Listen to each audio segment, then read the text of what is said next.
Hey everyone, in this video we're going to continue our discussion of the derivative as a function. So we have this example, so this is part 2 of our video series for the derivative as a function.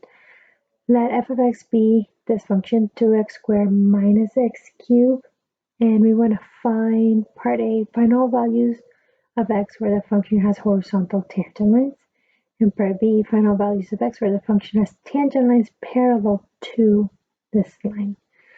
All right, so first of all, to tackle part A, we want to find where we have horizontal tangent lines. So that means it touches at only one point and it is a horizontal line. So the first thing is, what is the slope of a horizontal line?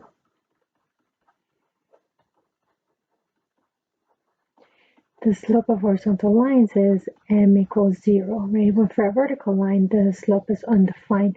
So that means that for part A, we want the slope to be 0. Now the slope of the tangent line is given by the derivative of the function, so f prime of x. So that means that we want the derivative to be 0. So that's what we want. So let's find the derivative. Now remember, at this point in time, we don't have any shortcuts of finding derivatives, so we have to use the definition. So I know that the derivative f prime of x is, by definition, the limit as h goes to 0 of f of x plus h minus f of x all over h. So if you don't have any shortcuts yet of finding the derivative, which in our particular class, the point where we're at, we don't have any shortcuts. To find the derivative, we have to use the definition. So our function is 2x squared minus x cubed. So that means that our derivative will be, and remember, make sure that you have that limit there. If you don't have the limit, you're finding average velocity, not instantaneous. You're not finding the slope of the tangent line, you're finding the slope of the secant line if you don't have the limit there. F of x plus h, so that will be, let me use brackets here, 2x squared, but in place of x squared, we're going to put in x plus h. So 2x plus h squared minus x to the third. So minus x plus h to the third, close my brackets. So that's my f of x plus h minus f of x. F of x is the original function, 2x squared minus x cubed.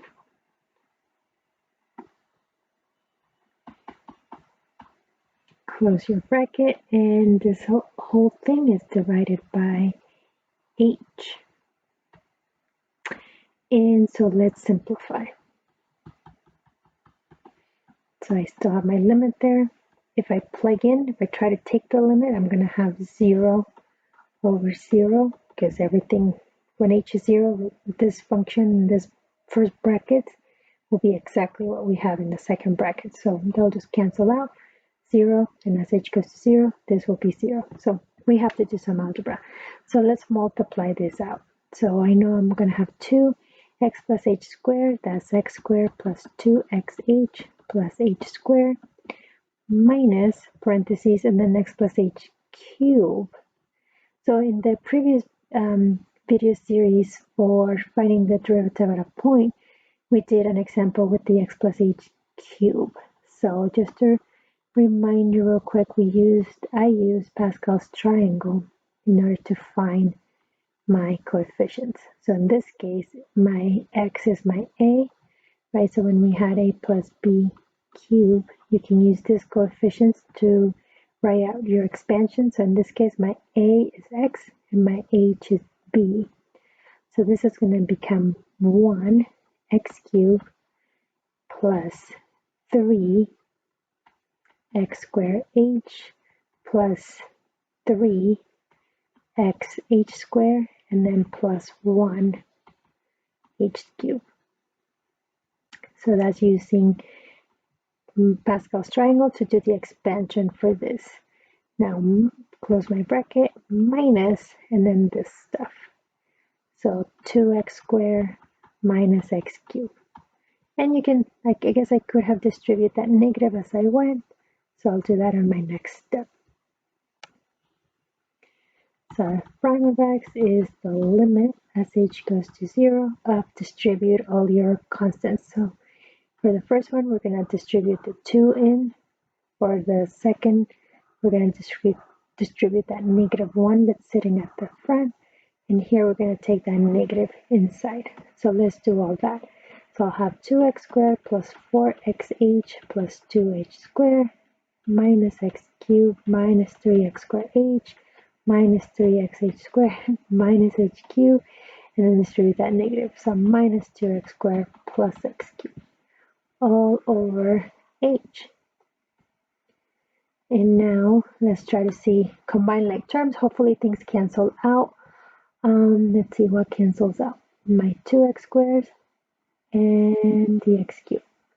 Everything that's left over, notice that it has an h, and that's what we want to see. We want to make sure everything that's in there still has an h, and we can factor the h out. So this will be the limit as h goes to 0. Why do I want to factor the h out? The goal is to get rid of that h by canceling it out. So factor an h out, and we'll be left with from 4xh, just 4x, from 2h squared, just 2h, right, taking an h out, minus, take this h out, 3x squared, minus 3xh, by 3xh squared, take one h out, you're left with 3xh, and h cubed, take an h out, we're left with h squared. So how many terms do I have? I had 1, 2, 3, 4, and 5. I have 5 terms that have an h. When I take an h out, I should still have 5 terms in, right? When I multiply it in, I should get the terms that are up there divided by h. And now I can cancel that out, divide it out. H divided by h is 1, so we're just left with that quantity. And now I can take the limit, because now when I plug in 0 for h, I likely won't end up with 0 over 0. If I do, then that means keep going, right? More algebra to do. So as h goes to 0, plug it in. Everywhere you see an h. H is what's going to 0, not x. So h goes to 0, plug it in to everywhere you see an h. And so we're going to be left with f prime of x equals, as I plug in the 0, now I don't have to write limit anymore because I'm evaluating the limit. So I'll just have 4x and 3x squared minus 3x squared. So that's our derivative. This is our derivative function. What does this function do? It gives us the slope at any point. Slope of the tangent line at any point on the graph of the function. So now that I have the derivative, let's go back to our parts. A was determine where the function has horizontal tangent lines, so that means where the derivative is 0. So going back to part A, we want f prime of x to be 0. We have x prime over there, so that means we want 4x minus 3x squared to be 0. So factor out an x, and we're left with 4 minus 3x equals 0. So either x is 0 or 4 minus 3x is 0. So that's already one of the answers. Now here, this means solve for x.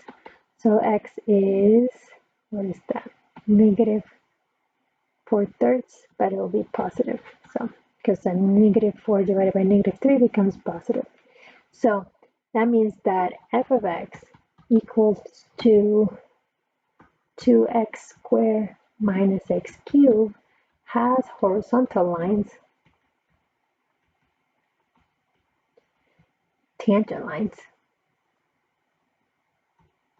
has horizontal tangent lines at x equals 0 and at x equals 4/3. So if you were to graph this cubic function, you have peaks and valleys at 0 and at 4/3. So that's what that tells us. What was part B? Part B says find all values of x where the tangent line are parallel to this other line. So what do we know? So this is requiring to pull in some of our memory from Algebra 2. What do you know about parallel lines? So what's one thing you can say about parallel lines? Parallel lines have the same slope, right?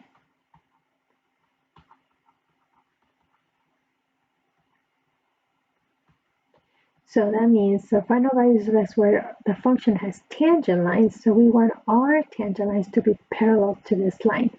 So that means that we want the slope of our tangent line to equal the slope of this line. So find the slope here. So what is this? So solve for y, put in y equals mx plus b. So y is divided by -1. So the slope is 1. So that means in order for our tangent lines to be parallel to this other line, we need our slopes to be 1. So that means we want f prime of x to be 1. And so what was our derivative? Our derivative was right here, 4x minus 3x squared. So that means we want 4x minus 3x squared to equal 1. And so it's a quadratic, so set it equal to 0. So because this is negative, I'm just going to move everything to the right side. So I'm going to have 0 equals positive 3x squared minus 4x plus 1. And hopefully that factors. If it doesn't factor, then you will use the quadratic formula. But I believe it factors, right? We want two numbers that multiply to positive 3 and that add up to -4. So I think -3 and -1 would work.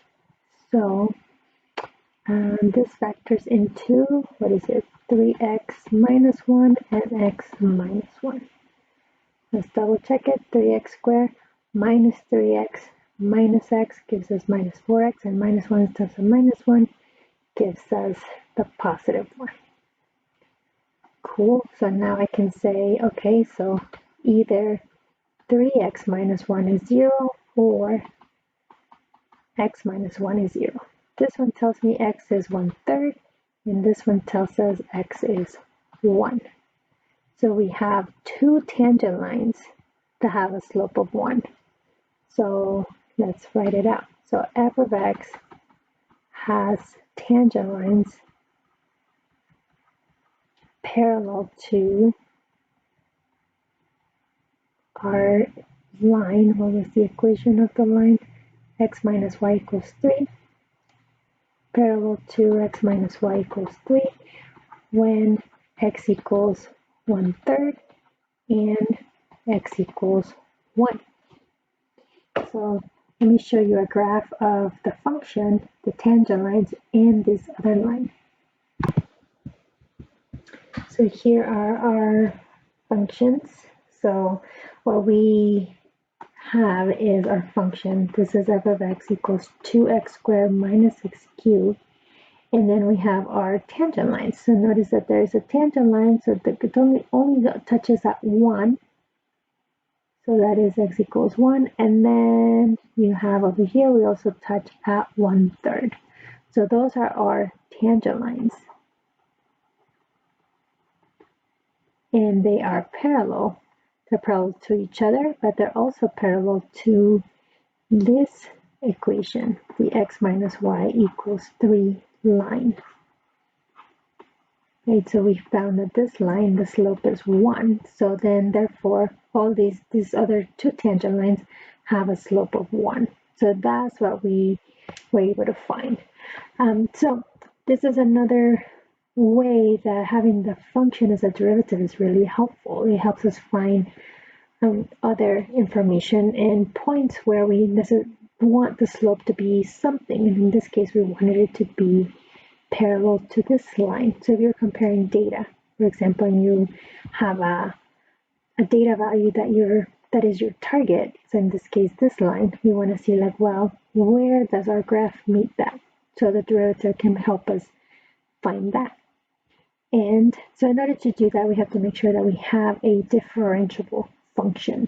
So what does it mean to be differentiable? So in the next video, I'll talk about what it means to be differentiable and also how to go from the graph of our function to the graph of its derivative.